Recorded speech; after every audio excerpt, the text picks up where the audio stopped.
What is good, everybody? Welcome back to Jim Dropper Sports.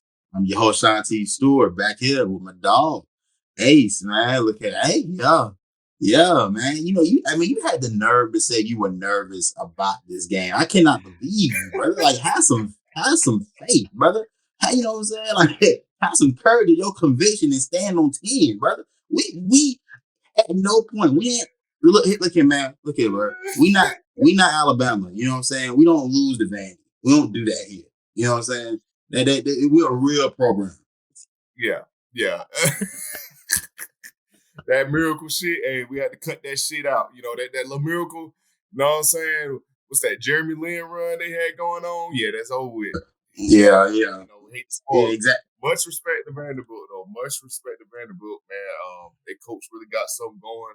Hopefully Diego.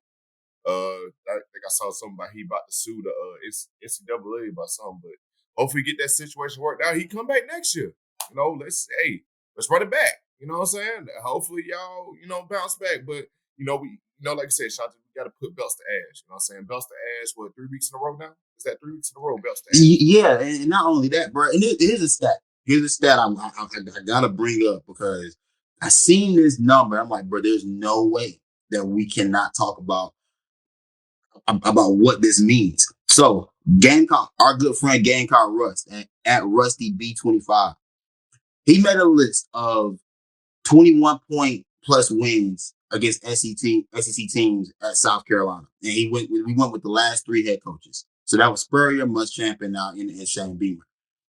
Spurrier ended his career with 21 point plus wins at South Carolina. Muschamp had 3. Beamer has 7. Beamer's been here for 4 seasons, y'all. Not even for a full 4. We haven't even finished this out yet. He's got a chance to add another on this upcoming weekend. He has 7 wins in the SEC by a 21-point margin. And Spurrier was here for 10 and only got 8. I want to apologize. When it's time, it's going to be a time where we're going to have to come to the altar. And we're going to have to lay it all on the line for the Lord to be able to hear. And when that time comes, a lot of y'all boys got to do some apologizing. Y'all got to repent. You know what I'm saying? Y'all gonna have to repent because I've seen what the talk was coming into the year about Shane being on the hot seat. We remember those talks. And even during the season. And again, there were moments where Shane has irked the living piss out of me, and I can't understand why things haven't gone differently. But I got to give credit where credit is due. When he has it on, he's as hot as any coach in the conference when in terms of winning these games. And we look at the teams he's done that against. Like, you gotta remember, number 10 Texas A&M a couple weeks ago now. Vandy was ranked 25th this past weekend. We went and did that. Kentucky on the road to start the year, and Tennessee a couple years ago when they were ranked 5th in the nation, on the brink of a playoff berth. So just look at the resume of the teams he's doing. Muschamp's wins were damn near all against Vandy. Spurrier, I think, if I had to be honest, some of Spurrier would have been a good chunk against Vandy and like some like in Arkansas and Mississippi State somewhere up in there. Beamer's resume in terms of the teams he's been able to beat by these large margins in the SEC is very much impressive, man. Again, I just want the credit to be given to Beam. I want the praise to be loud as the critique. It has to be. We got to keep it fair. Shane Beamer's done a fantastic job here at South Carolina, and he's building. They're building on to something. But I digress. I'll let you have the floor, my brother. Yeah, you're right, man. It's like you said, Shanti. We talked about it on the side, beginning of the year. It's like people that wanted Shane Beamer gone. I'm like, all right, cool. So who's gonna be the coach that loves South Carolina like the way Shane Beamer does? That's gonna come in. Who's gonna come in and, put in the commitment, for, what Shane Beamer is doing.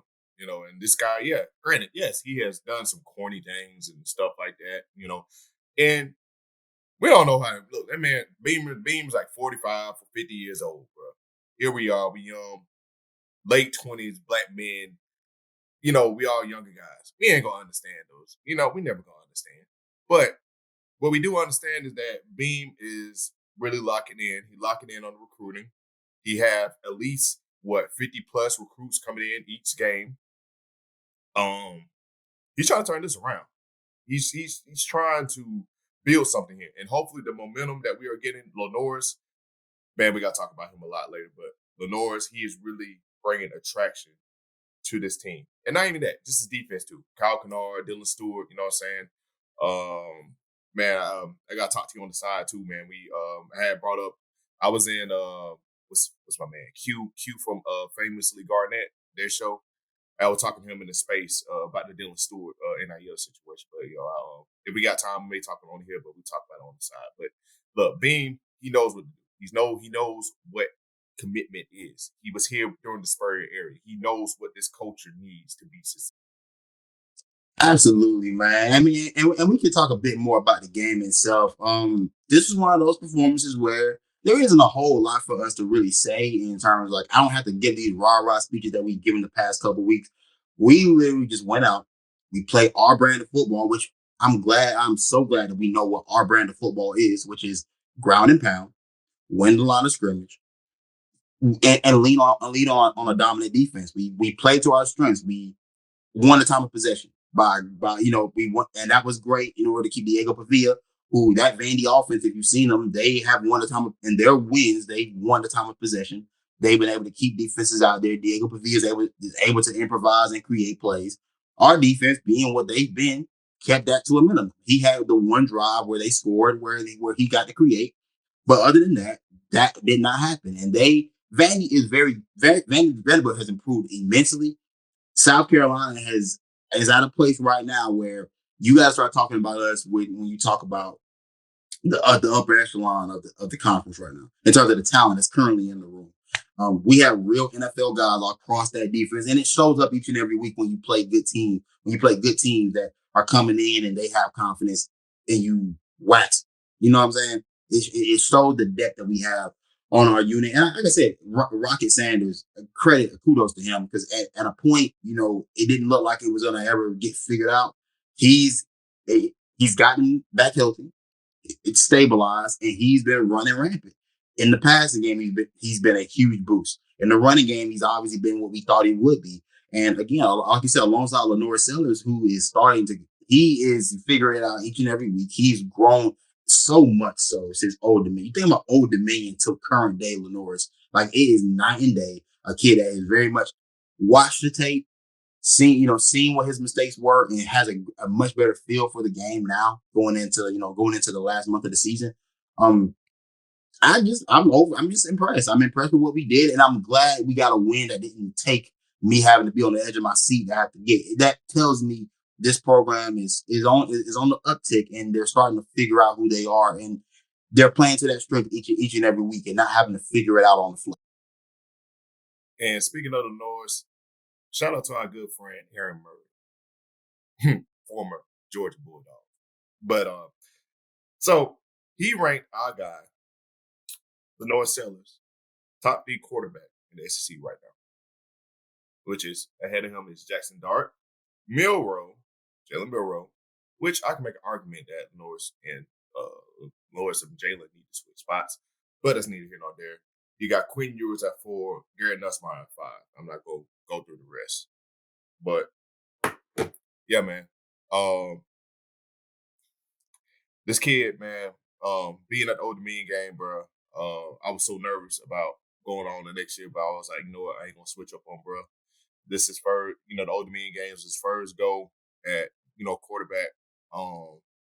Fast forward, I saw the growth start. Believe it or not, the Alabama game. And I get it. The 2 fumbles, you know what I'm saying? When I even was 2 fumbles, but the mistakes.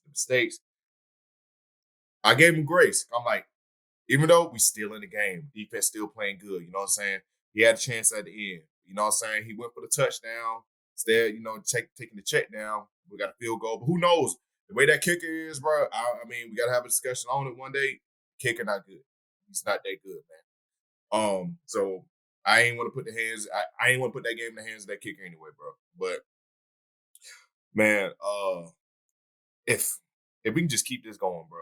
Just keep this going. Another confidence boost game, bro. I think Missouri, we just got to take care of it with Missouri, but he's avoiding sacks. he's improvising. His improvising is so much better. You know what I'm saying? It kind of reminds you of what Lamar Jackson, Anthony Richardson, Cam Newton. It's like he's all three put together, bro. You know what I'm saying? It's easy to make that comparison because he's black, tall, mobile quarterback, but at the same time, bro can really move and he can throw. But I'll let you take over, bro. Go.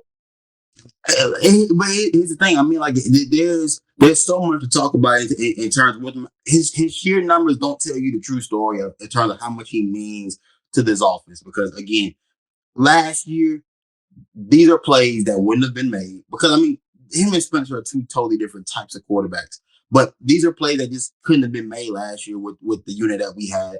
Lenoris is definitely helping a unit that I think is still it's still not where I want it to be. And that's my only thing. I'm never gonna come off the hill of this offense is exactly what we wanted. We're playing great football and everything's perfect. Like, no. I still believe that Dow Loggins and that group can still be better because the receiving core still hasn't gotten going yet. Because as much as we were giving praise to Lenoris and we're giving praise to the rest of his offense, that receiver room, until it is at a serviceable level, I cannot feel fully confident and where we are. But I will give credit. Lee Carver had a better game. And we talked about him going in. We've really talked about him all year, but he had a better game. He showed some signs of life. Jared Brown finally came to the party, showed some signs of life, got us a big catch.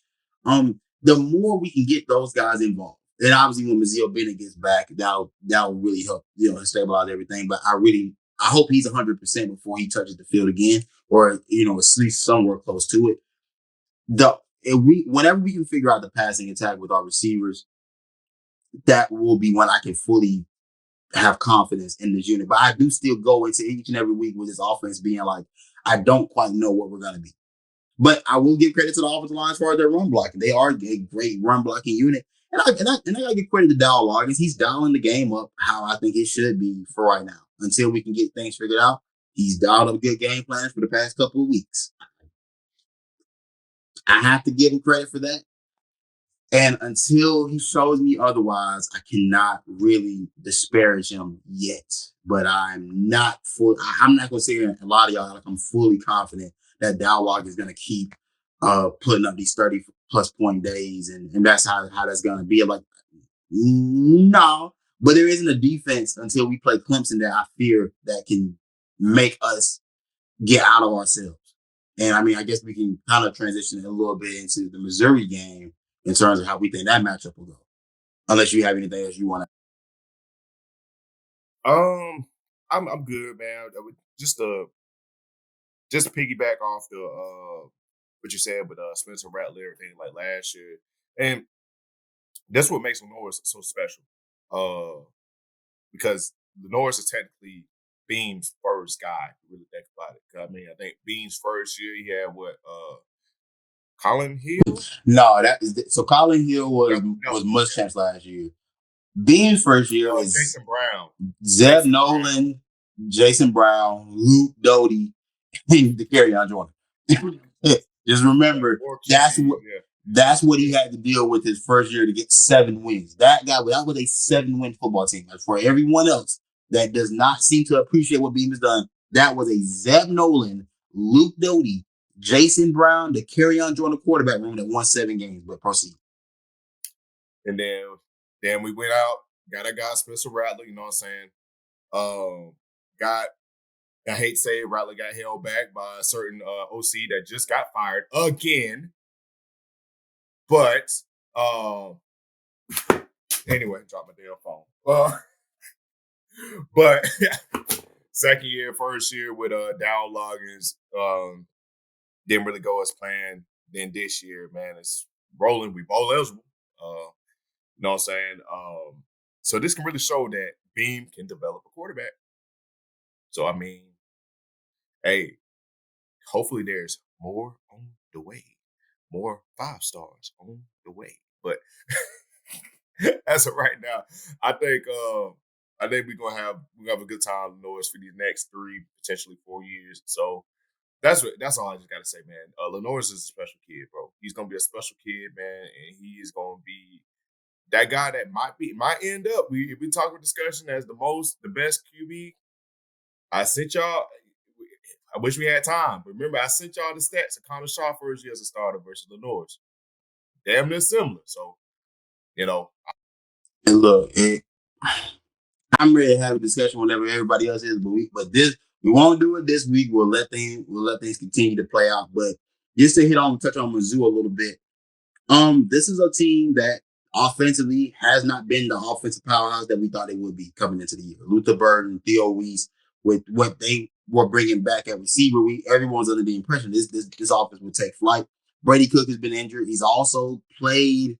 His plays also been up and down. And you had Drew Pond, who's played in place of Brady Cook.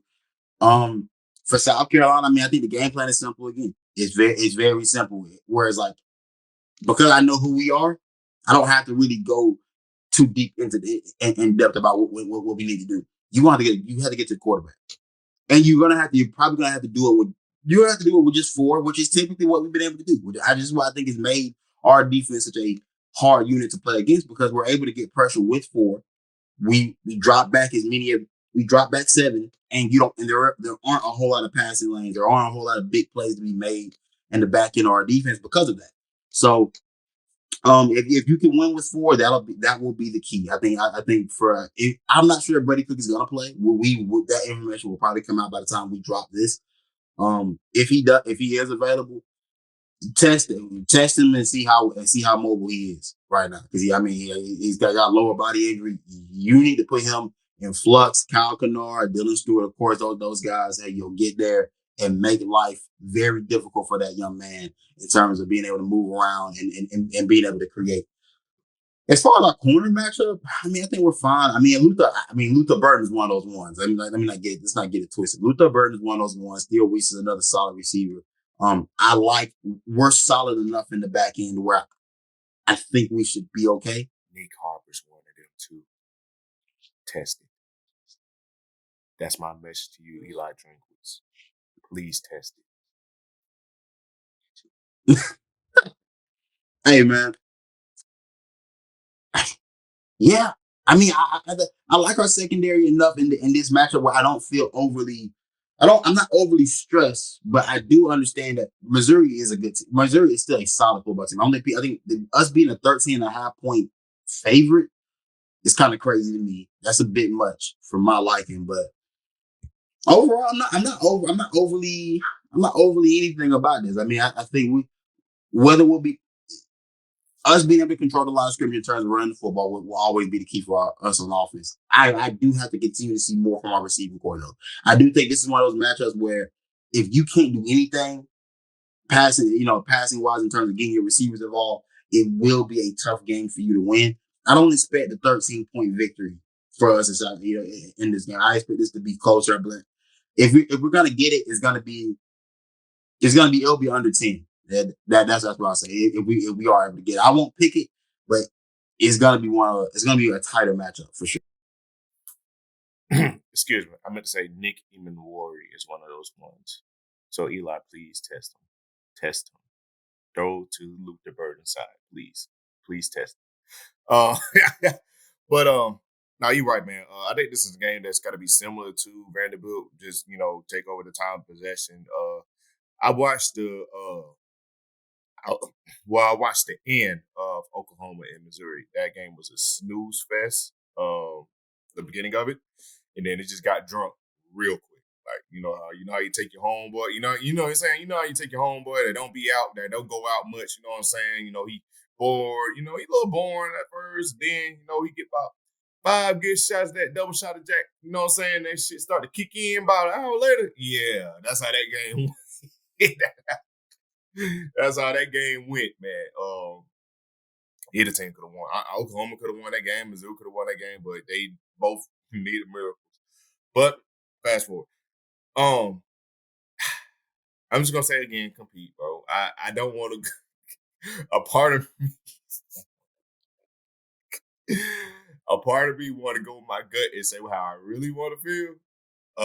How I think it's really about to go, especially Brady Cook playing. I don't care which quarterback playing, but let me slow down. It's coming out.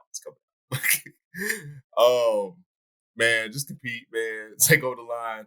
Yeah, I do want to see more of the receivers. Saw a little glimpse of it. I saw like the design plays too with Gage Lavadere. I like the design plays we doing with him. I think he took over the role with the motion there, everything like that.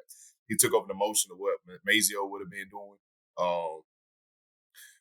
And then also hopefully MIZZOU back straight, man. Definitely need him back on there. He's our most reliable weapon, and yeah. Let's see. And Nick Harbor as well, man. Let's just see.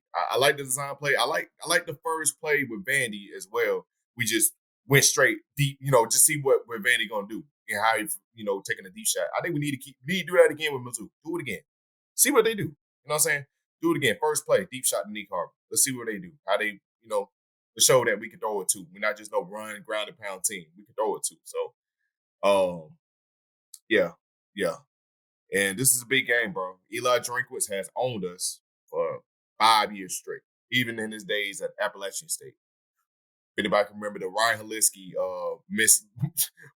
the missed layup that they had Brian Edwards threw a hospital ball on an open pass, man. Never in my day seen it. Never in my day. But I witnessed it. And ever since then, Eli Drinkwitz has owned us. So we owe him one. He one of them ones that we owe. We do indeed owe them. When we got A&M, we owed A&M a lot. We've owed A&M for quite some time. We owe Missouri in that same respect because much like how it was happening with Mark Stoops at Kentucky, it feels very much like that. Where it's like, bro, this should not be happening each and every year the way it's happening. I do want this, and I don't like him.